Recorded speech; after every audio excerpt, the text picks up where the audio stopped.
Out of all the cities in America, why Miami?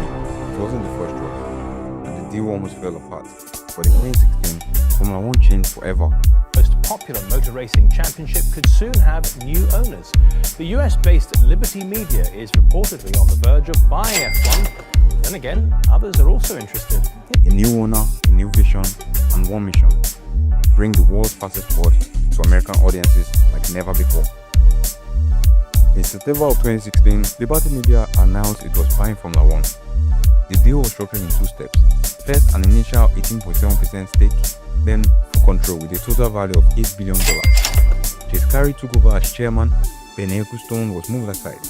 Even the FIA gave it the green light. CEO, so the role he had, he no longer has. We gave him a title that hopefully respects what he's been to the business as chairman emeritus. I had good meetings with Bernie yesterday, and sincerely mean what I said about hoping that I can look to his help and advice as we grow the business. So he's an advisor and to the board, including me, and we look forward to his help. But yes, he no longer has the role he's had for decades as CEO of the business. Liberty Media's plan will sport, especially in America, and it works. I'm not going to speculate. We're in early discussions. I've got meetings in the coming weeks with the teams about equity. What is clear is we would like to create more of a partnership with the teams about how 3 US races: Texas, Miami, Las Vegas. And the fan base is younger, louder, and more global than ever. The sport is tough. You cannot underestimate the mental pressure. You have all the eyes on you from the outside. Nothing to see here. We are the Kardashians of Formula One. Thanks to Netflix Drive to Survive, F1 became more than cars and corners. It became stories, rivalries, drama. Yes. I want to quit. I'm kidding. Please don't play that. Netflix are a real bunch of cunts, aren't they? I'd love for them to play that. They're not going to play this. It's a bit fake, but it worked. But Miami wasn't easy. Everyone originally wanted a downtown race near Port Miami, but development issues and business opposition shut that down. So they moved the idea to Hard Rock Stadium, home of the Dolphins. Now, residents of Miami Gardens pushed back hard.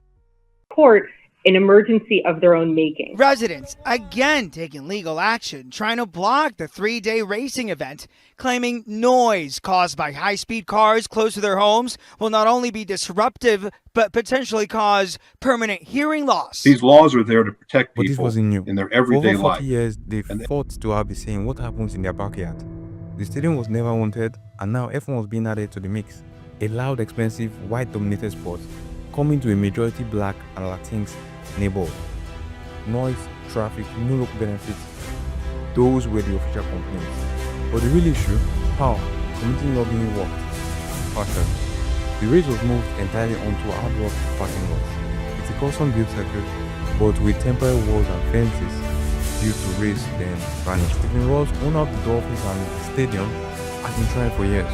Finally in 2022, I saw it being alluded to this morning, and now it's a thing. How are we doing, everyone? We're gonna get a Miami Grand Prix from 2022.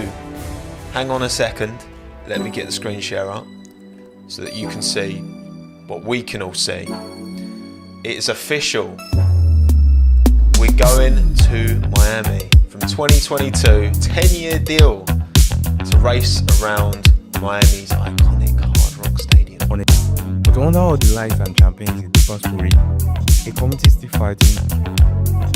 The Miami Grand Prix may look glamorous, but for many locals, it's just the latest chapter in a long struggle for justice and inclusion. And yet, the race goes on. This weekend, it's the 4th Miami Grand Prix. Will it be Lando's second win, Max third, or maybe Piastri's first? Let me know your prediction in the comments. And if you want a breakdown of how Liberty Media pulled off an $8 billion takeover, just say the word. Peace.